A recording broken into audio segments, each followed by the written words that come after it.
I had a big argument with Bradley yesterday. It'll probably be on UV Raw, really heated. He hates Bruno, and obviously has more reservations about him in this system. Which, to be fair, one thing I won't do in an argument is just not hear like what he's actually trying to say. I did agree on some things, which I've said. One thing I've said from the start before we even kicked the ball is Bruno's going to become the scapegoat. I said this. I said, what's going to happen is we don't have the right partner. The manager's made a bold call to take him out of the 210s and put him into midfield. The Saudi thing as well. I said, I know where this is going. Bruno is going to get it.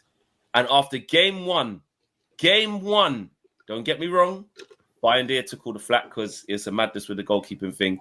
But we are here at this Bruno thing. And it's not just I just love Bruno so much I won't hear any bad words said about him, because I have concerns of him playing in this position 100%. It's a big move for the manager to do. But when you look at how good Cunha and Bumo was yesterday, it's an upgrade in that position. Bruno can't do what they're there to do. But if you play Bruno in there, you're going to get numbers, you're going to get GA, I get that. But he can't move the ball like they can. That's not what Ruben wants from his 10s. But he's still trying to get Bruno in this team. So my thing is Bruno, discuss. The floor is open. Whoever wants to set off this thing. Bruno, discuss. I think he had a bad first half, but I think it's sometimes it can just be that. Like, one of the things that definitely happens too often is like nobody's allowed to have a bad game at United. Every bad game means they're a bad player. You know what I mean? Like, someone can make mistakes. Bruno, I think in the first half was doing a lot of the things we saw him do even in the 10s when he was having a bad game. Lose the ball too cheaply, force it in bad positions, things like that. I don't think it really had anything to do with his position, why he played poorly in that game in the first half. I think it had a lot more just to do with he just didn't have a good game. I don't know what the reason was. Sometime maybe we went down 1-0 and he was trying to force it too much after that, even though, he kind of made a mistake that led to the corner that resulted in the goal as well.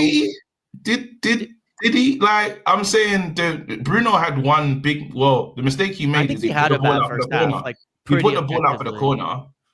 But it wasn't just a corner. Like, that kind of turnover was bad. Like, it ended up in a corner. Like, he gave it to Euro and ended up with almost probably Arsenal's, like, best, like, that was the deepest they were in the box the entire game was off of that turnover from Bruno. But he did it again further up the pitch that resulted in a corner.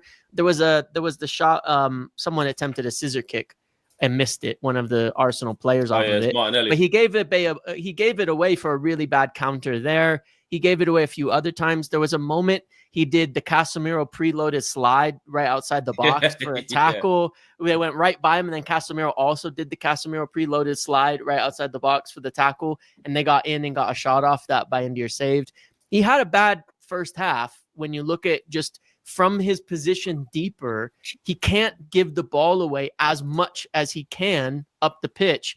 But it was just a sloppy game in the start. He did better as it went on, but okay. I think that was just a bad 45 minutes. I don't think it's much deeper than that. I think he can do the job well.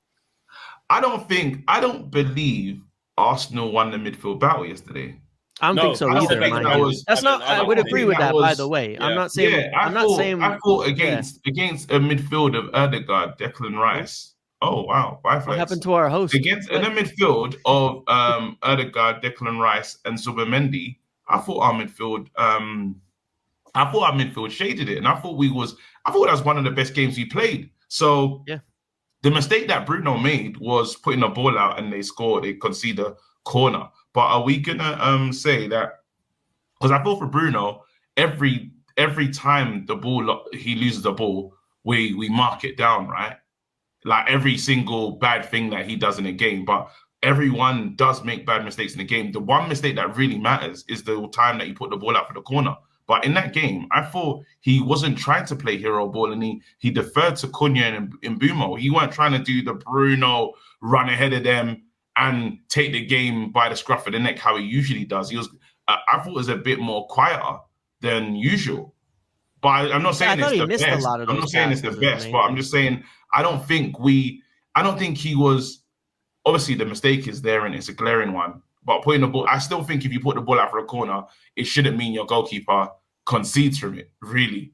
Like, I feel there's still enough actions. Yeah. So we can say... He played the ball through for Cunha as well when he was clean through as well, didn't he? Yeah, I just think...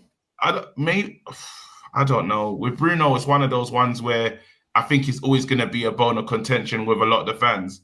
There's some stuff that... I like the fact that he's trying to rely on the players in front of him. And he's giving them the space to do that, because he could kind of do it himself. But he's trusting his teammates in Cunha and in Mbumo, who had a lot of the ball yesterday, to take this team forward. It did look like that. Sorry, I wanted to mention one more thing about that was the set pieces. That was the other part of it where I thought he had a really bad first half. He smashed it into the first player over and over. Yeah, the set pieces were terrible, and there was one perfectly set up for Mbumo to take it left-footed, and he just smashes it into the first man. Those are the things that bother me, because it's like just step back. Like, those were good opportunities that I thought were wasted. That's why I said it wasn't a good half from him. Things like that. Minna, what are you saying on Bruno? What do we do here? Yeah, I think Bruno don't get the grace of mistakes in game. I think if he makes one mistake, it will always be highlighted. In terms of yesterday, bar the error in which he conceded the corner that led to the goal, I think he was ideal to play in that, like, I call it the quarterback role, because United, I think in the first 45-50 minutes were playing in transition, and they had the pace with Cunha and Mbumo to do that, and Bruno was perfect for that. I just think we should actually talk about Ugarte. I think we should talk about Ugarte. KG, do you want to stay for this bit? I don't think Ugarte should, like, yesterday's game did not call for Ugarte. There's not many games that I think calls for an Ugarte, but yesterday's game I don't think did. And when you lack a lot of attributes, but your main attribute is your ability to break up play in transition, and you can't even do that properly, then I think questions have to be asked. My guy Ugarte was, he took a shot, it just pissed me off. And then after someone said this to me earlier, they said, I don't know what was worse, the pass back or the shot. And I was like, damn. He got Maguire. It was his fault. It was his fault. They're both up there as a mad thing to do. But the shot when you had Ahmad and Mbumo in front of you, and he decided to shoot, it was mad. Like, and he doesn't have that in his locker. It wasn't even just that. There was a moment that Man United had like about 9 Arsenal players pinned in their like own third, and somebody cleared the ball out. And instead of him going to just be a body and try to jump for the aerial duel and hopefully United win the second ball, the guy went in with near enough a fly kick. And Arsenal got when they got a free kick. Is that when they got a free kick? Yeah. Shifted the momentum momentum of the that game. was when everyone started walking out. That was the end, isn't it? Oh yeah, when he just went foul for no reason. KG, you know that one? We've all been in stadiums, where like you want to get back into the game and you're like, come on, like you press it, like literally the moment Minna just talked about, and then your player does something so stupid, and all the pressure's just off the other team. Everyone goes, right, I'm going exits. Like, well, I'm leaving now because I know that moment. I saw it because I cussed as well. I think I called him something. I called him a name that I shouldn't have called him. I said he's playing like a C word. Ooh. I know, man, because he was so. I just lost it. I think you demonetized the whole thing. Wait, is that why I had to appeal the thing this morning? Is that why? Not copyright strike, but the thing strike. Owen spoke on it as well. Bro, I was so mad at him, bro. He done something so stupid, And I was like, he's just playing like a bro. I don't know. He's your boy, mate. He's your guy, bro. He's my boy. I think for so long, guys, I think for like the last 5 or so months, I think we've been really sugarcoating what Ugarte truly is. And I just don't think he's what Manchester United need. Like, genuinely speaking, I think paying 56... I remember people were frowning on the idea of João Neves because he's petite and he's short and he's small in stature.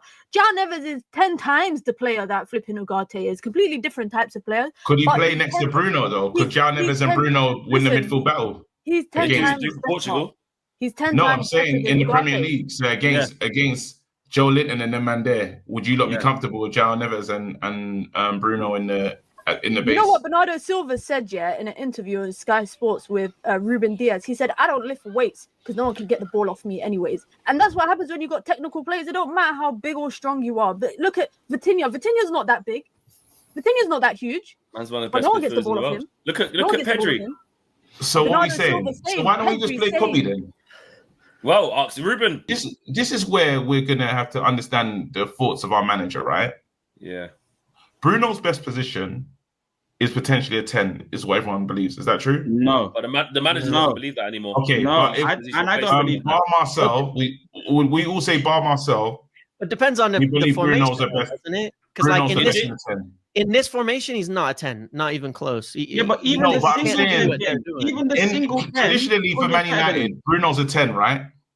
No, Cunha's the best 10 at this football club. No, I'm saying traditionally, not forget what we got this season. I'm saying traditionally for Man United. You mean it's a 4-3-3 or a 4-2-3-1? Like, is he a 10? Yeah, of course. Yeah. Brilliant.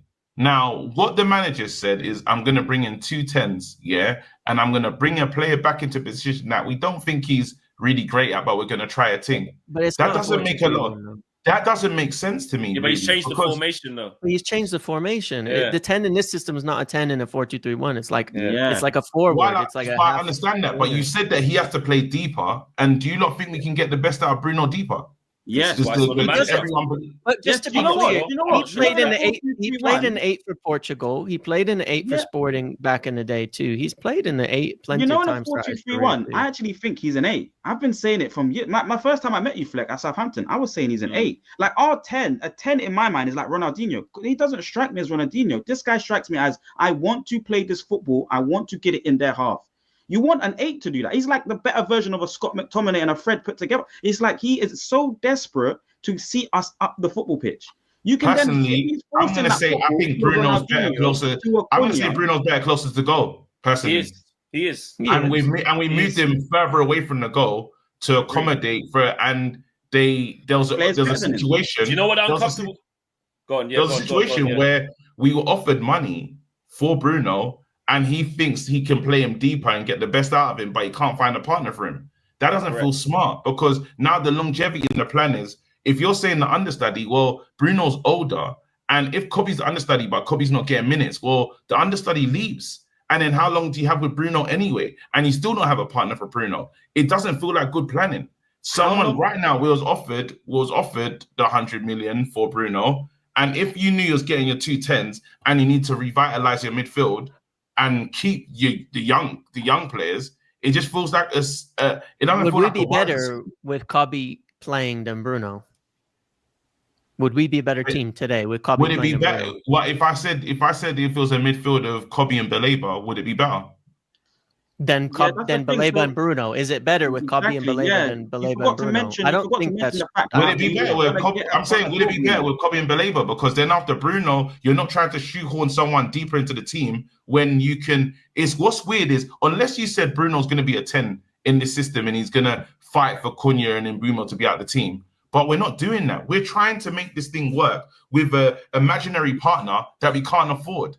And there was a moment that came up where he said, you know what, instead of doing that, get your 2 10s, you can sell Bruno and get the 2 pieces that you want in that midfield together. And we decided not to. When Bruno decided to stay, was you pissed? Do you think we should? I said take the money though. But you think the assumption is that we would have got Baleba then? But we're forcing. My thing is, we're forcing a guy into a position without a partner.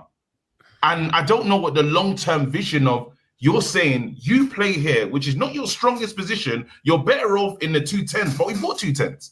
So there's something happening here. There's a disconnect. We're about to lose, and we potentially could lose a generational talent in Kobe. We're not going to lose him. We're not going to lose him. It's a squad. It's a squad game. We won't lose him, Fleck. We won't lose him. We won't lose him. It's a squad game, and he's only 20. How long did it take Phil Foden to break in? How long? Yeah, the difference with Man City, they're winning titles. And here we go, minutes, KG. For how long? No, but they win titles. No one has a problem when they win titles, bro. They'll sit on the bench because they're part of a winning team. It feels good. We can't win titles by forcing young players in before they're ready. We did it with Garnacho, and everybody was shouting he's going to be a world-class player. He's going to be this and that. And now, a year later, it's revised to we gave him too much too soon, gave him this huge ego, sang these songs, and we're to blame for why he ended up being the way that he is. Like, do we think Kobe's got a big ego? I don't think we've got an issue. I don't think it matters. If he was ready, I think he'd be playing football every game. Kobe's ready to play professional football. Let's see. I'm not saying he's not ready to play football. Hold on. I need to hear what Mina's saying. Mina, what are you saying on this? I need to. I was going to say I don't think it's right to compare how he plays in Portugal or in Sporting to what Man United need. I think yesterday there was a few things that stood out to me, and I think yesterday is the best, I think, logical game to go off of if Bruno can play in this deeper role or not, because there was times where he's meant to be that partner to Casemiro, but he's naturally so much more advanced. We were playing a 3-1-6 and we complained about that under Eric Ten Hag. There was times where, and this is in the latter stages of the game, I think it's around like 65th 70th minute, Arsenal are pinging the ball around their backline, and suddenly Bruno is one of the most advanced players, and then him and Casemiro switch. And now Casemiro is the more advanced player. And one pass through the middle just completely allowed Arsenal to kind of go into a break. And I prefer Bruno further up the pitch, because I just also believe the further he is away from our goal, the less room for erraticness. Just because I think suddenly when he's in that deeper role, he always tends to play the quick pass and the frantic pass. But when he's more advanced, I think you can afford for him to make a misplaced pass, etc., etc. But what I will say about the whole Kobe thing, I think Kobe, we've seen what he can do. We've seen it with England, but we've also seen it at Manchester United in a quite a different system.